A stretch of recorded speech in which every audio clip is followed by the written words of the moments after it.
Here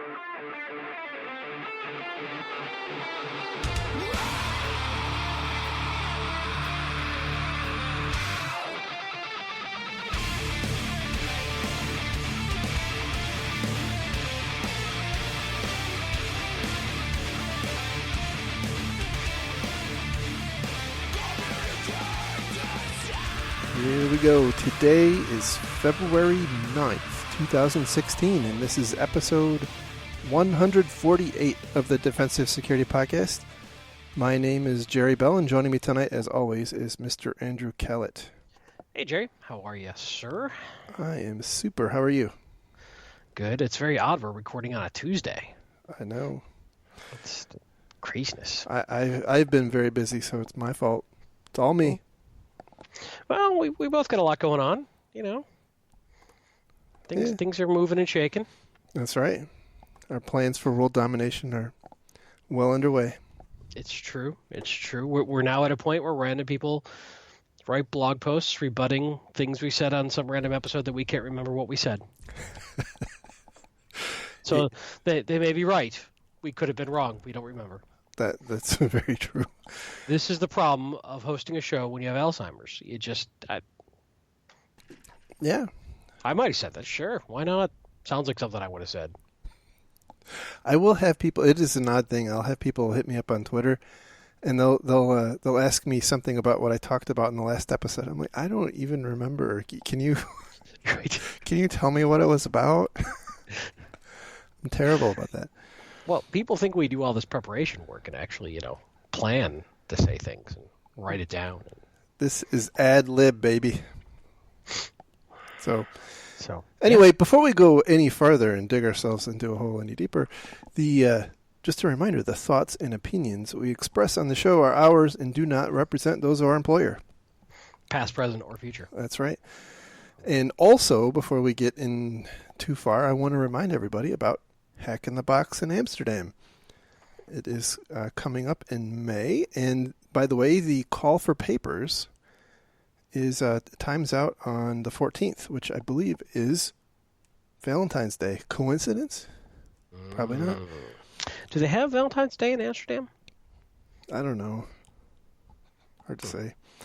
We'll have to ask our friend. So, anyway, Hack in the Box Amsterdam, May 23rd through 27th. In beautiful Amsterdam. I'm sure Amsterdam's lovely at that time of year if you are interested in going over there or in the area. Or if you're already there. Yeah. U.S.-centric. Duh. I was thinking about people in Australia. What are you talking about? Fans everywhere. At least 3 countries. That's right.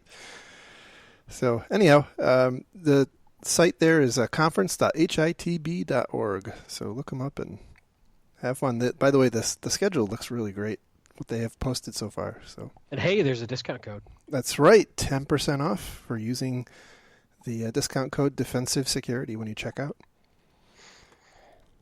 That's true. And by the way, that's like a free shill. We're not getting anything. That's true. Anybody else we want to do a free shill for? Yeah, well, Circle City Con is coming up. I think their call for papers also ends on Valentine's Day. I don't have the dates in front of me, but you can go to circlecity.com. Where is Circle City Con? In Indianapolis, Indiana. Oh, we named the dog Indiana. Okay, then. Really? Going to be that kind of show. Isn't it always? Yeah.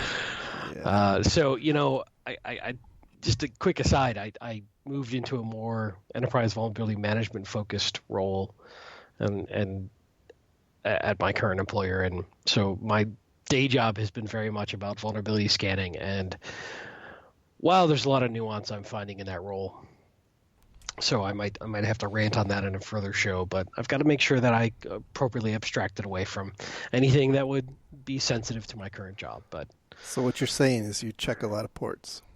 I do. Nice. But, like anything, like any tool that you use in your environment, it's all about how you build it out, and there's a lot of detail involved in it. The other thing I'm finding is the metrics that you choose to report are just like the old joke. There are three kind of lies: lies, damn lies, and statistics. And then we can add metrics. You can tell 1,000 different stories with the same bit of data, depending on how you slice and dice it. Oh, absolutely. It is a crazy, crazy thing how, as different metrics bubble up and get abstracted and go to different layers of management, and people take a look at it from different angles, how they come to wildly varied different conclusions about the same bit of data. Absolutely. And what I'm finding is that when you have people who don't truly know the technology very deeply, as with a lot of auditors or folks who aren't technologists, when they come and ask for a specific metric, that's usually a sign of danger. It usually means they're driving at something. And what I would urge everyone to do is say, well, what is it exactly you're trying to find out? And perhaps propose a more accurate set of metrics to get to whatever story it is they're trying to discover. Well, that's good advice. I do think it's important because most organizations, at least more larger organizations, struggle with the whole metrics issue. And it, honestly, you really have to, you got to be careful, right? Because you can tell inaccurate or, either in a good way or in a bad way story with your metrics. And you really have to, what I found is trying to put some context around the metrics, but as you're, I'm sure, well aware, a lot of times that context gets stripped off and as things get summarized and put on PowerPoints, and everybody means well. Nobody's malicious or they have different lenses they're looking through. And so often they don't necessarily understand the nuance behind how a specific bit of data is derived. And so they come in looking for a very specific bit of data. I really want to politely, respectfully, and professionally challenge the specific question they're asking and drive into what is the question behind the question. What are you really trying to understand, and what are you trying to judge here? And perhaps I can present them with a more coherent metric that is more valid to whatever it is they're asking. However, that's a really complex thing, and it's really tough when you've got 4 layers of, abstraction as people report this upstream. Yeah. I think many of us in the business can relate to that and live it every day. So, but I'm finding how you choose to tell your story with your metrics can make or break a program. Yeah, I agree. And, I will tell you, I don't know what your situation is, and I'm not sure we want to talk about that, but one of the things that always frustrates me a lot is when we lose the context, and this is to some extent gets to the heart of what you're saying, we lose the context of why we want the metric in the first place, and a lot of times metrics become produced for metrics' sake. And right. I would recommend anybody who is in a position to have to develop a metrics program to do some research into the reasons, and this is a pretty well-worn path. Obviously, sure. IT security is not that mature, but the concept of metrics are pretty well-worn territory.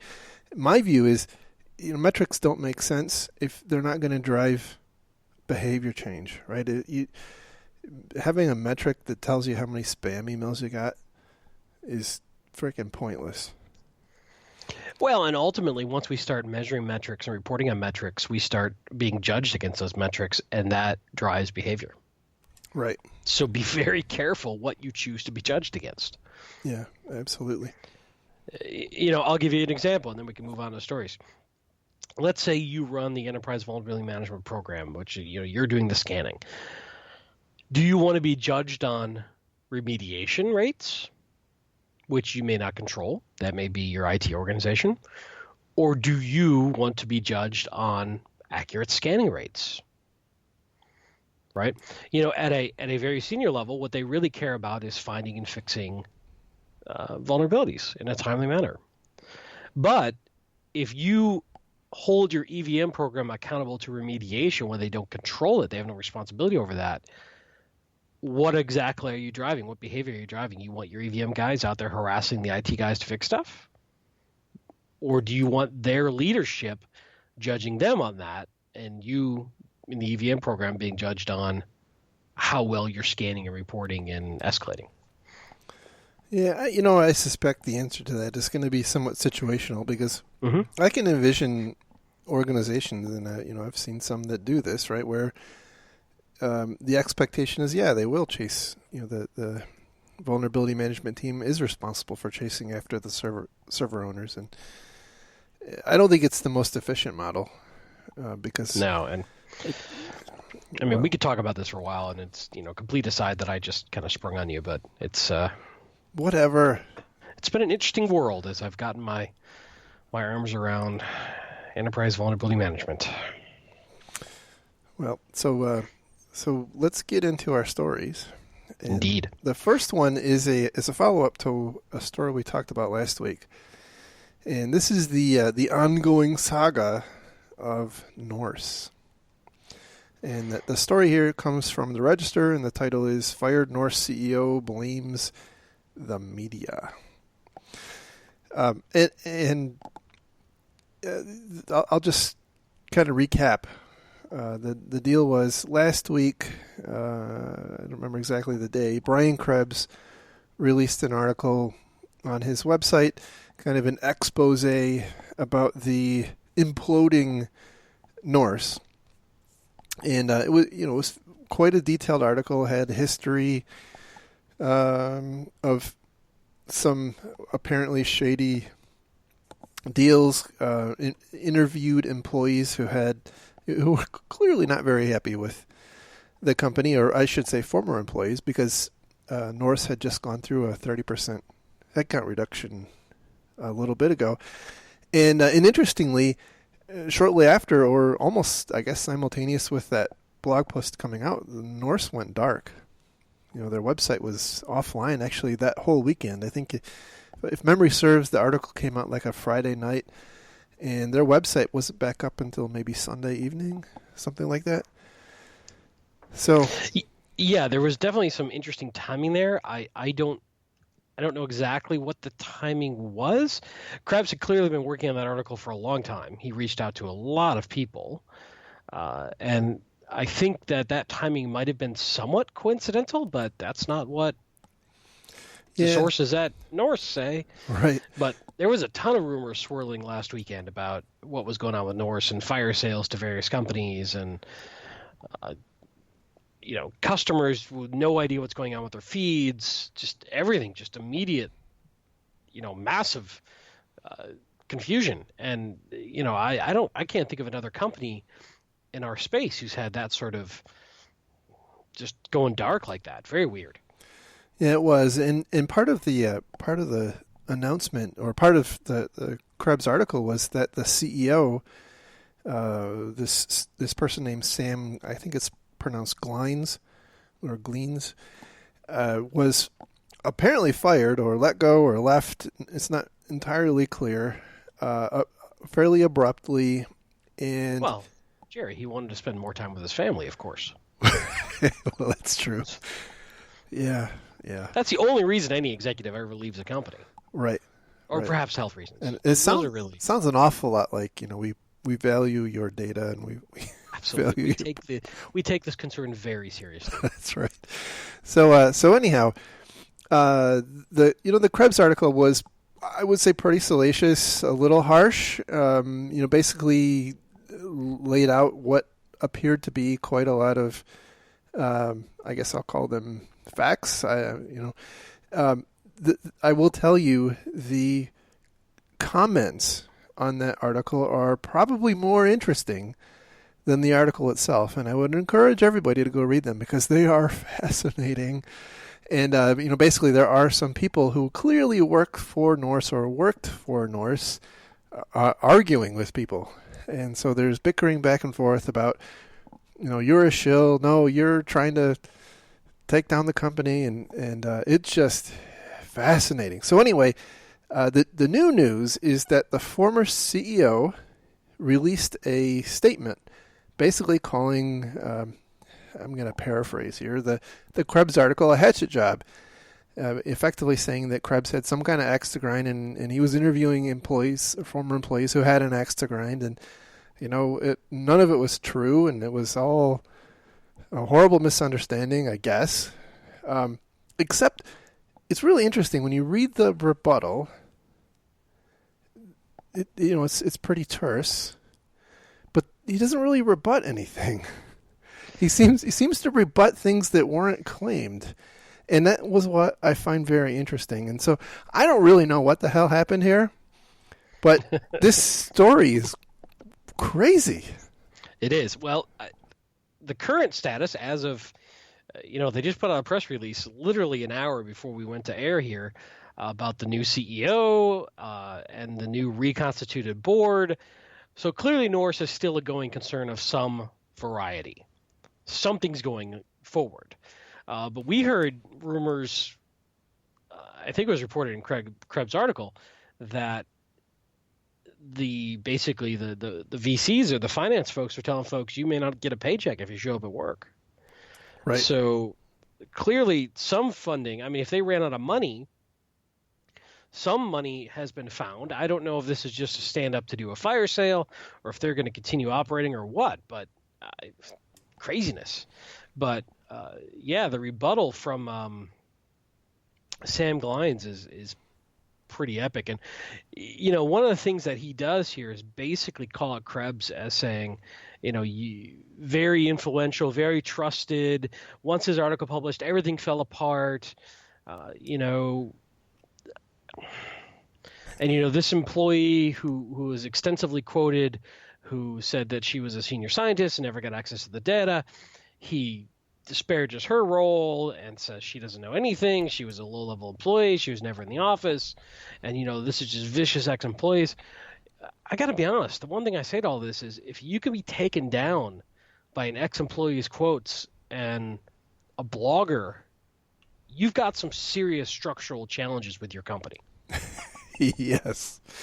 Yeah. I mean, it's pretty clear there were some structural issues there. And actually, it's very difficult to tell. This is feels like it's turning into an entertainment news story, but if you read the article, if you read Mr. Glines' response, he does make some points that make sense. Like, they were burning money too fast and they made some bad decisions. They didn't get products out in time. They weren't selling as aggressively as they thought they would, and they had to put the brakes on, and they had to put them on pretty hard, and that resulted in the big layoff in January. And you know what? That happens, right? That's business. Yeah, we've been through that. But yeah. It sucks, but that is sometimes what executives need to do for the sake of the investors, the rest of the employees, and ongoing, concern. That it's harsh, but sometimes that's what you have to do. Right. Right. But what's not very clear is what happened, after that. And now, I think the writing on the wall is that, maybe there was, especially given the press release that just came out, it wasn't just the CEO that was replaced. It was also a large part of the board of directors. And so it kind of seems to me like, maybe some of the VC funding sources, basically said, look, you've had enough rope, you hung yourself, and now it's time for us to come in and clean up the mess. And that's kind of that's kind of what I'm inferring out of the story. And all of the rest of this stuff is, interesting fluff. And I'm sure, look, I don't know anything about how they collect data or if it's good data or bad data. I know there's a lot. It's been the butt of jokes for a long time.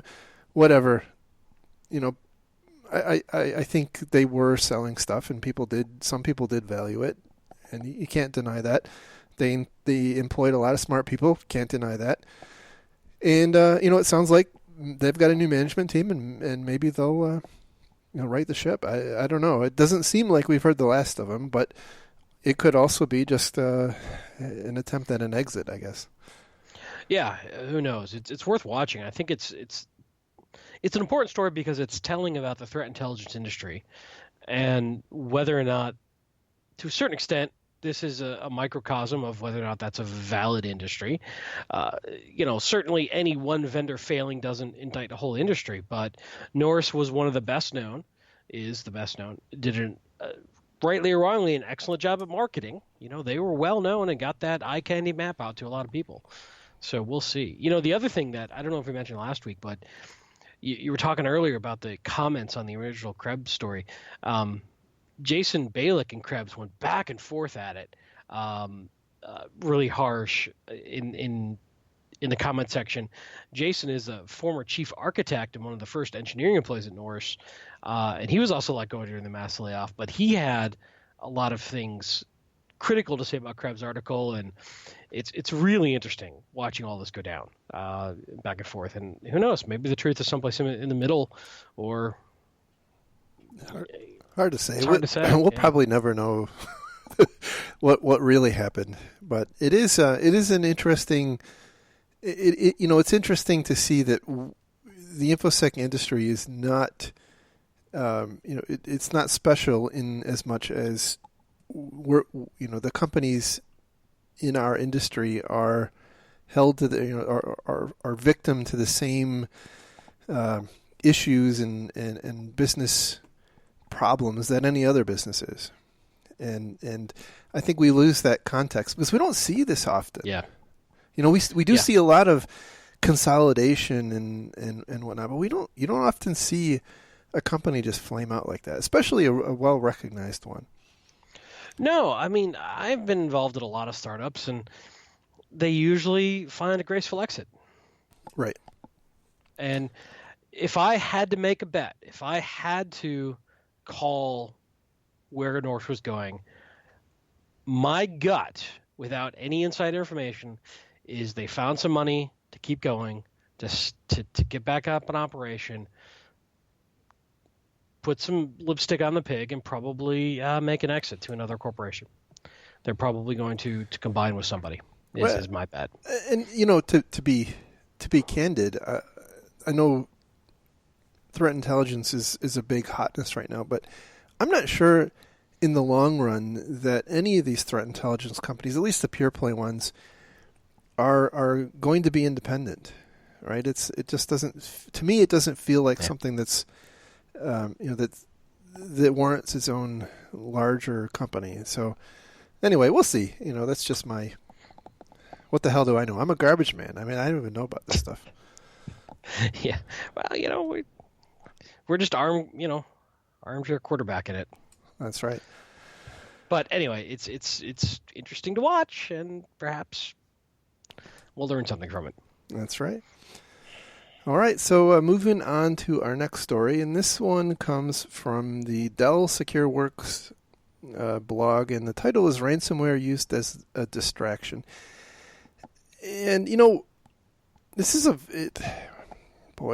I'm of two minds of this article. On the one hand, it's really interesting the conclusion they came to, or that the title basically. Let me take a step back. The issue I have with this article is that the title is based on a hypothesis that's given a one-sentence mention at the very end of the article. I was trying to figure out if I couldn't find page 2 of the article. So let me here's the deal, right? So Dell SecureWorks has a team of incident response people, much like our friend Bob. And they responded to an organization that had an outbreak of some kind, and they found that it was a piece of crypto malware, crypto ransomware, that had been somehow implanted on their domain controllers. And it's not very clear to me how it came to be, but there was a GPO, global policy, created to push out a scheduled task to all of the domain, the attached endpoints, to effectively install and run this ransomware. And in this particular case, they said that somebody, which makes me think that this is probably a manual thing, flubbed something in the scheduled job, and so it didn't actually install right. But their hypothesis was that this ransomware was actually was intended to be a smokescreen for some bigger attack, and it's not very clear how they came to that conclusion. But I thought the concept was really fascinating because we've talked in the past about DDoS attacks being used as smokescreens for, particularly against banks, things like fraud and whatnot, and so this is a very interesting case, because you can think that if somebody were successful in pushing out ransomware to all of an organization's workstations, their IT staff and their InfoSec staff would be pretty busy, and probably not have the bandwidth to probably be paying attention to what's happening on their infrastructure. Yeah, it's an extension of where we've seen DDoS as being used as a distraction technique. But like we said to begin with, I don't see any support for their allegation at all in the article. There isn't. I kept expecting more. Yeah, it does seem to be missing a page too. I agree.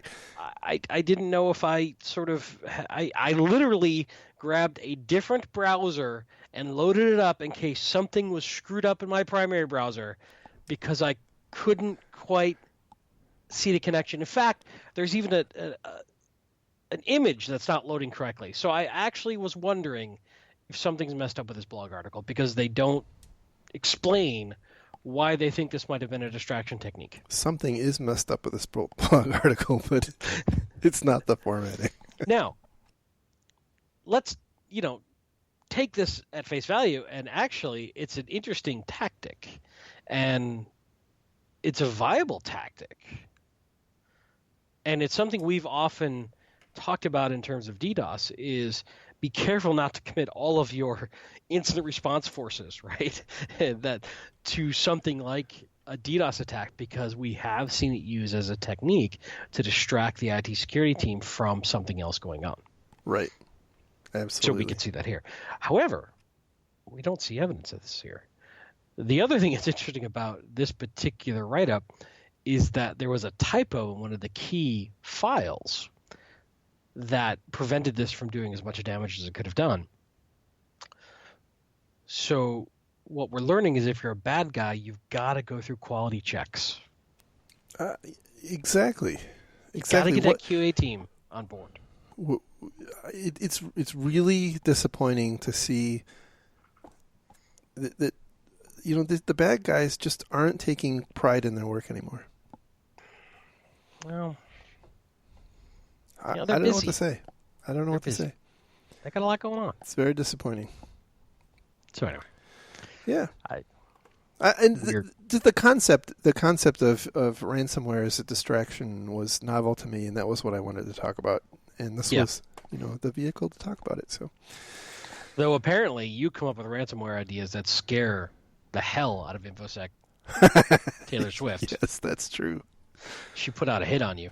That is true. Yeah, I was. So she asked for someone to come and take me out while I sleep. So, oh well.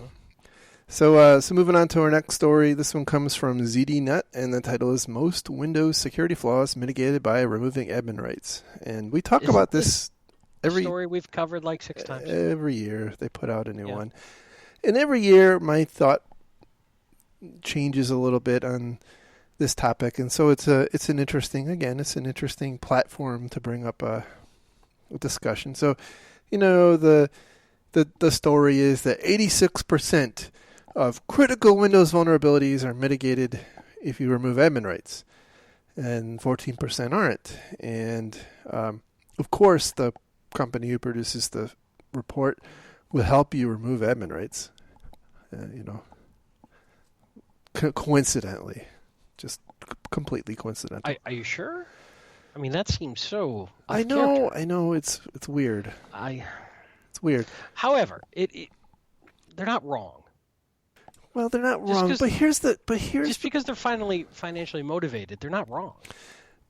No, and I do think that it intuitively it seems right. However, I want to point out that there's a difference between mitigating critical Windows vulnerabilities and mitigating the ways in which you're going to get owned. Because those two aren't really necessarily the same thing. And so I have had the grand pleasure of working on I don't know how many major incidents that started on a fleet of systems that where the users didn't have admin rights. And that's. But that doesn't mean that. Okay, it doesn't mean that taking away admin rights doesn't make it just that much harder. I agree with that. Right. You're just making it easier for the bad guys if they own a box and the user space is already an admin. Absolutely right. No question there. I guess my point is I think it's just a little bit, and it kind of goes back to the way in which people interpret things, right? And so if you're reading this, you think, well, 86% of the ways that we're going to get, the critical things that people are going to attack us with are mitigated by removing admin rights. And I don't know what the real number is, but it's not 86%. That's my point. Well, what do you mean? In other words, this is too black and white? You're saying yes, exactly. Even if you didn't have admin rights and these exploits landed, they would be less severe, but that doesn't end the potential exploitation because there's a way to pivot and do right various escalation techniques and that sort of thing.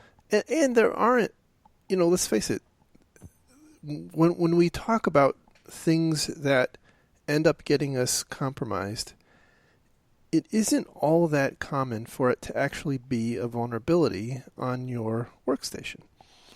With the Windows operating system, let me caveat that, right? Things like Flash and Java, and yeah, absolutely. And but even those may or may not be mitigated, depending on the ecosystem in which how sophisticated the adversary is that you're tripping on, and Sure. and that's the point, right? I'm not saying that we could also play the game of it wouldn't stop the NSA, so it's not worth doing. Right. It's about raising the bar. It's about making it a little tougher. Yes. And to me, this is actually a problem in staffing the IT organization. Yes, absolutely right. I think the reason so many people have admin rights is because they have needs and stuff to do, something that's outside the normal bounds of whatever was pre-built on the operating system and the image that was given to them. And if they didn't have admin rights, they would go to help desk or whomever and say, hey, can you install this application or patch this application and do this? And the reality is that most organizations don't staff well enough and large enough to be responsive to those needs in a business timeline. That's right. And I so since I've kicked sand in Avecto's face, I will go on to say the product they manufacture, and I've actually had a chance to look at it, and I have no allegiance to them whatsoever. That is something that they help out with, and I don't think they're the only ones, right? So Sure. there are tools out there that will help you, and if it costs $10 to run your workstations without admin rights and $2, if you give admin rights, you don't save that $8 necessarily. Maybe it's maybe it only costs you $5. I don't know what the right number is, but the point is, there are ways to make it easier to run without admin rights, and so that's something that you should look at. But I think it's with everything, you really have to figure out what's right for your organization. Sure, but what I don't understand. Well, there's a lot of things I don't understand, but what makes sense to me is, okay, you need admin rights, fine. But here's your normal account and here's your admin account. Use your normal account 95% of the time. Bop into your admin account when you need to do something that needs admin rights. We don't even do that. in most organizations. No, that's true. I actually have tried that, and it doesn't work very well. Well, that's because your dog still can't type well. True. That's very true. I Anyway, don't know. There's got to be better ways of dealing with this than just give everybody who needs it admin rights. I think that's just fraught with peril. yeah, and again, I think that's what companies like Avecto are intended to try to help solve, right? Because on the one hand, taking them completely away drives up your help desk cost. Now if somebody wants to install software, you got to, Right. How are you going to enable that? And more than help desk costs, it hurts productivity. Right, exactly. Yeah, but this is one of those old traditional risk versus reward. Which risk do you want to accept in the organization? That's right. There is no risk-free choice here. You either risk giving people admin rights, or you risk not giving them admin rights and having it hurt productivity and everything else that goes along with that, and help desk load. And there is no perfect answer here. And that's the key point that it didn't come out very well, right? Is that everything, all of information security exists on a continuum, and at the end of the day, you have to try to figure out, okay, am I going to go spend $10 million to save $1 million? Right. And if that's the case, that might not make sense. And back to my 14%, 86%, maybe that's not the right cut. If you're using those kinds of numbers to extrapolate out how much money you're going to lose, my point is you're probably thinking about it wrong. That's my point. Well, it's almost like you're taking it at the first time slice of a multi-time slice event. Right. It's that first exploit attempt. But it doesn't mean that's the end of the story. Yeah, exactly. Yeah. But, I go back to, I still think it's a good idea to take away admin rights as long as people can still do business in some way, because it makes it that much harder for the bad guys and for the malware, whatever else. And you've got another point of potential monitoring when they do try to pivot into an admin role. Yeah. Yep. So here, Bob and I had we had a very interesting and heated debate about this particular thing. So here's the deal. If you have a fleet of systems, fleet of workstations, and they're not members of an Active Directory domain. Wait, what? I know. Suspend disbelief. Okay, so first of all, this example clearly is, nonsense. It's hypothetical. Hypothetical, right? So you have this is tough. You have a non-trivial number of Windows workstations that are not members of an Active Directory domain. It's excruciatingly difficult to remove admin rights from in that particular scenario. It's not impossible, but it's very difficult.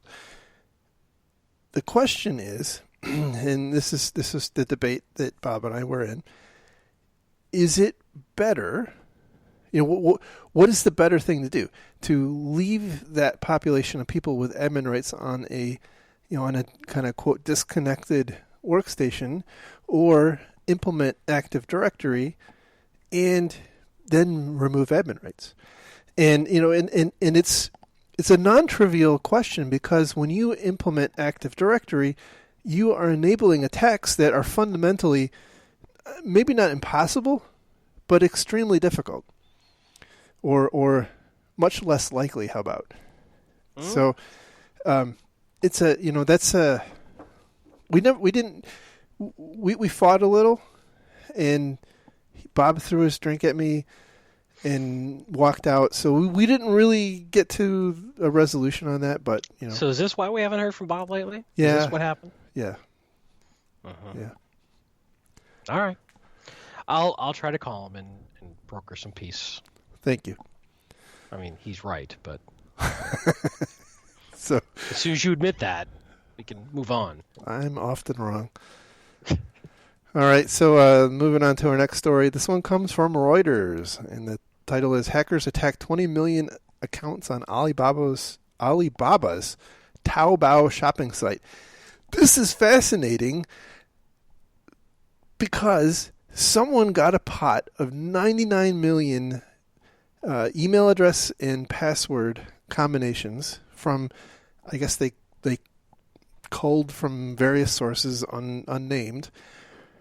They set up shop on a cloud service offered by Alibaba, and they took those 99 million IDs and they just started pecking at the Alibaba or the Taobao shopping site, and they found over 20 million.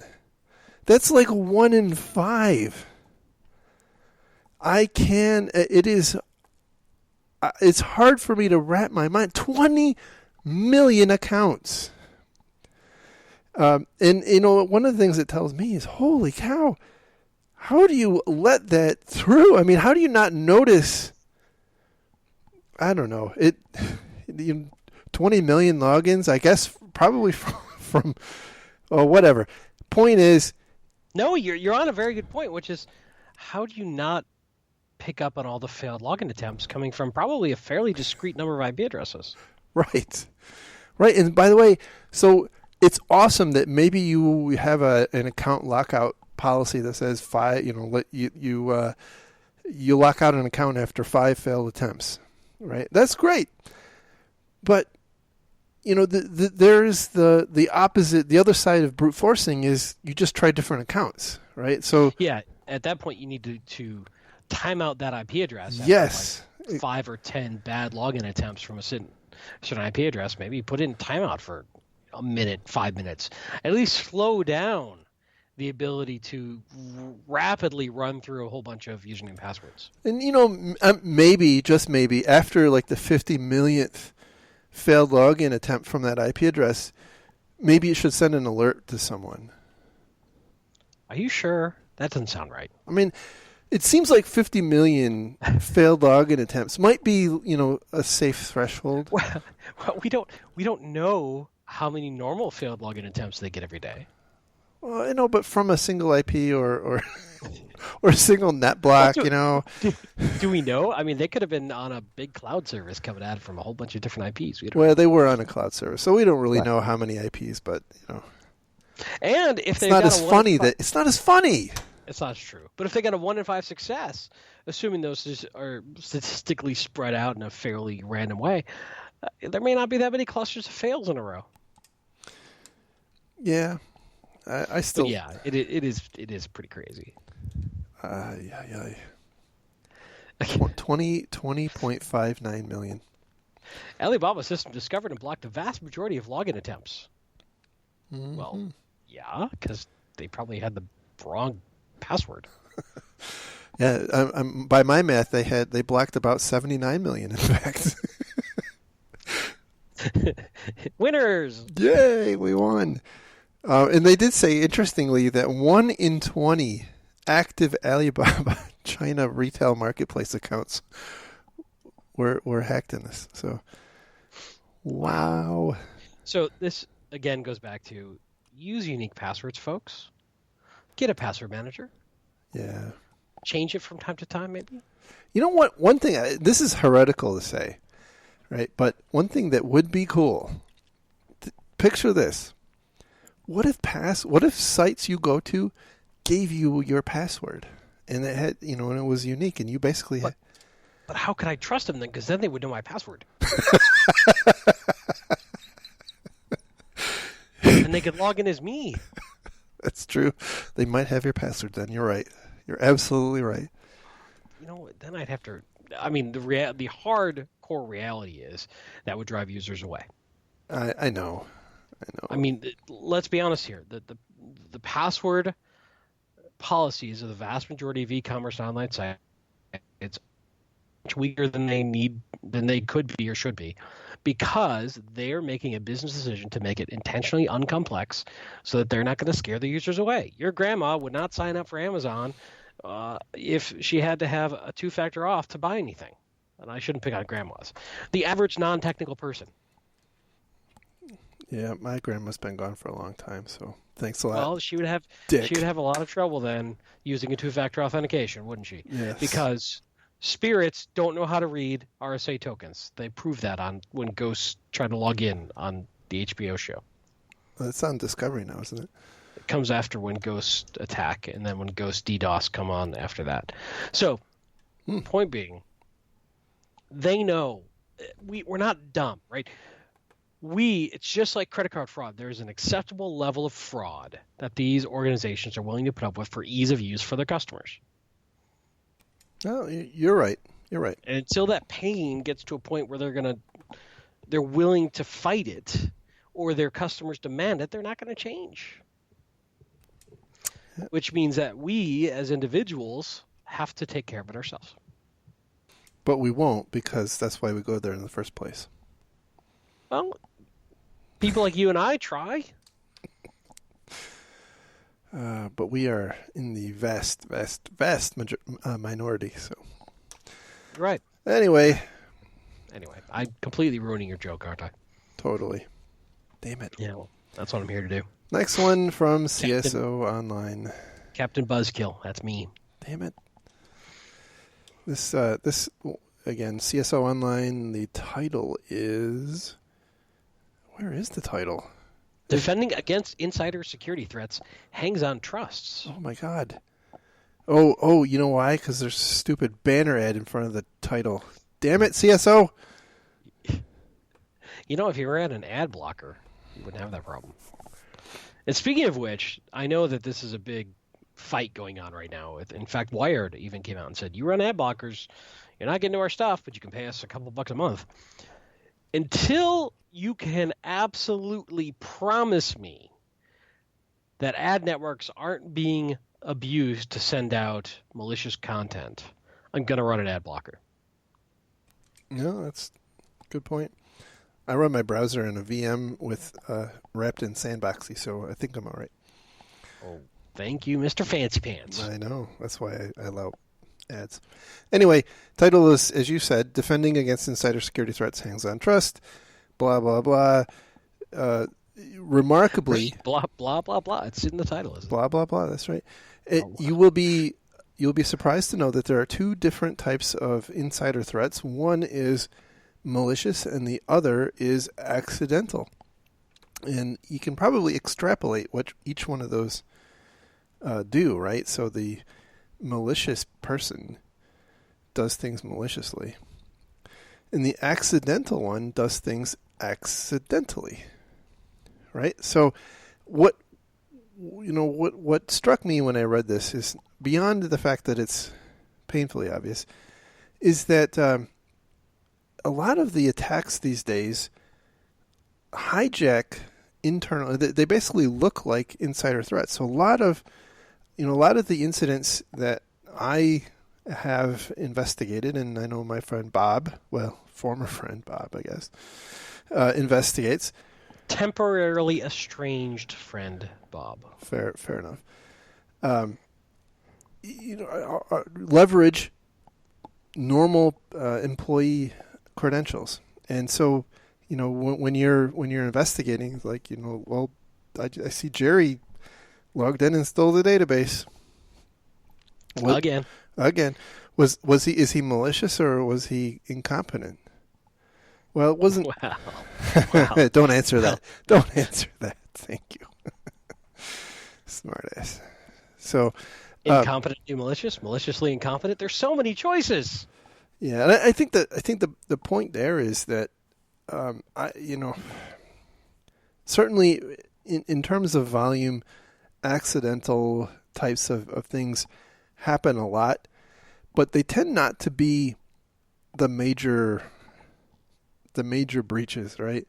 It's those malicious ones, and I would say the malicious, that it's probably more that there are two flavors of malicious. There's there's the actual insider doing bad stuff, and then there's someone acting on behalf of that person or acting as that person with his or her access.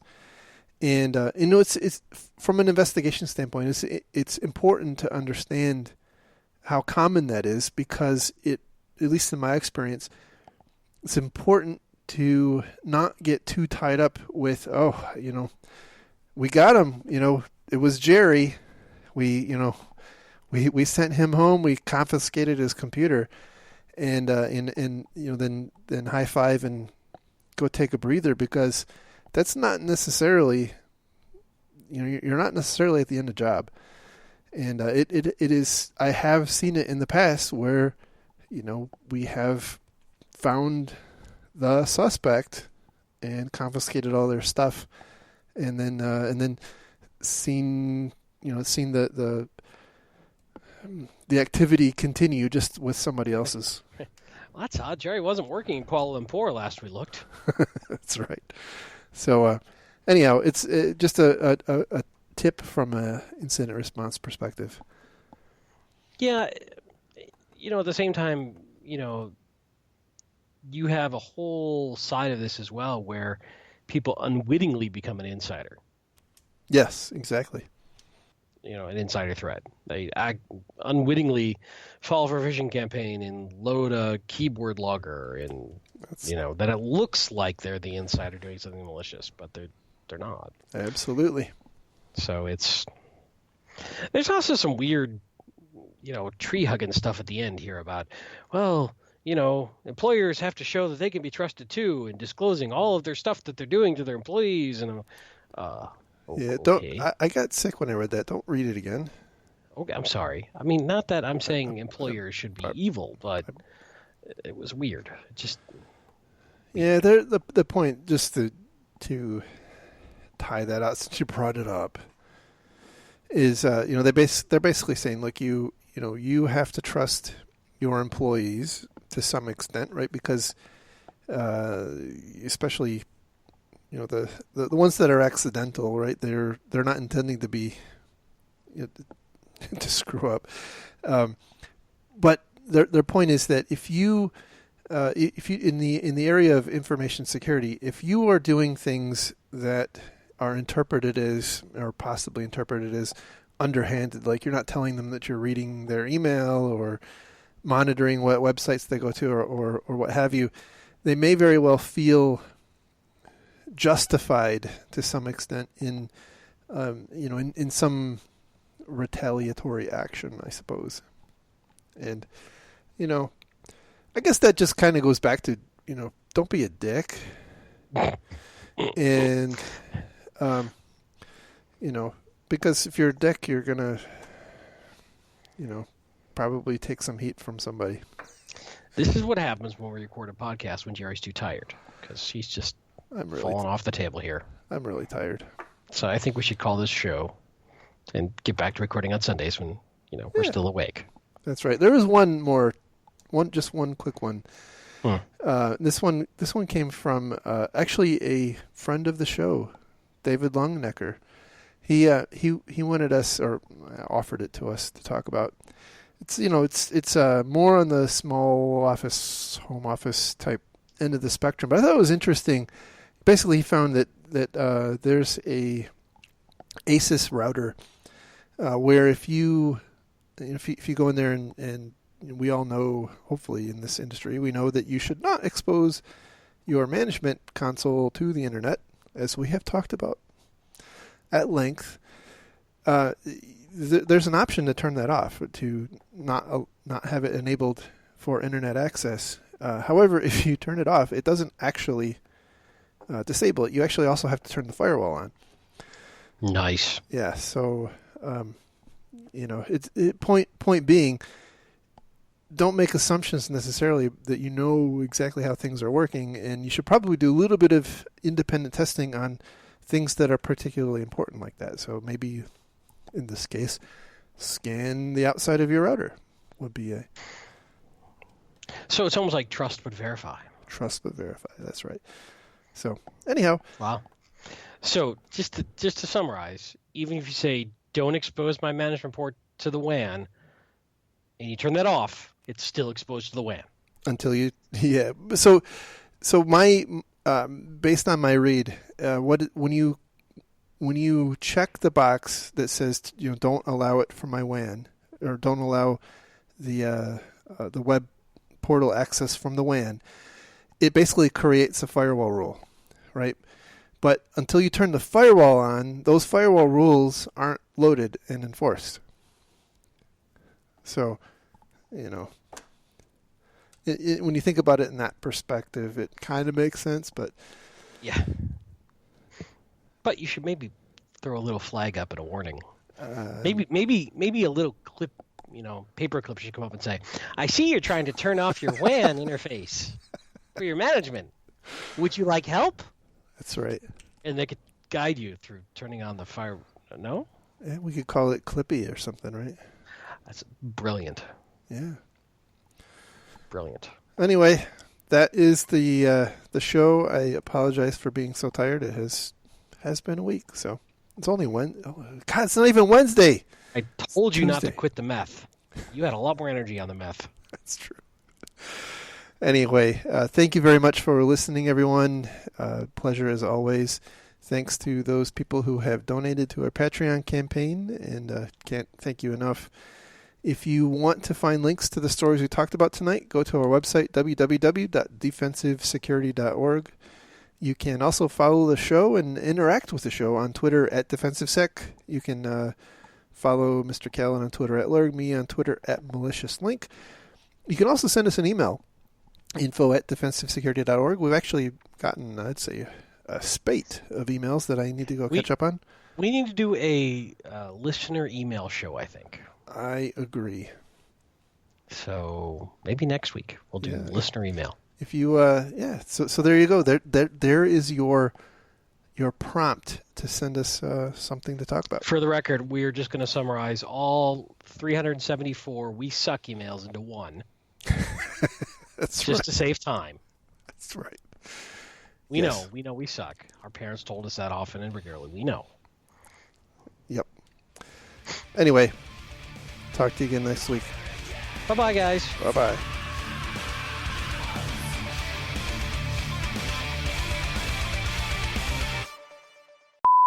You want to know what I'm drinking tonight? Yeah. What are you drinking tonight? Llama-Aid. Bye-bye. Bye-bye now. Bye-bye. Bye-bye. Bye-bye. Bye-bye. Bye-bye. Bye-bye. Bye-bye. Bye-bye.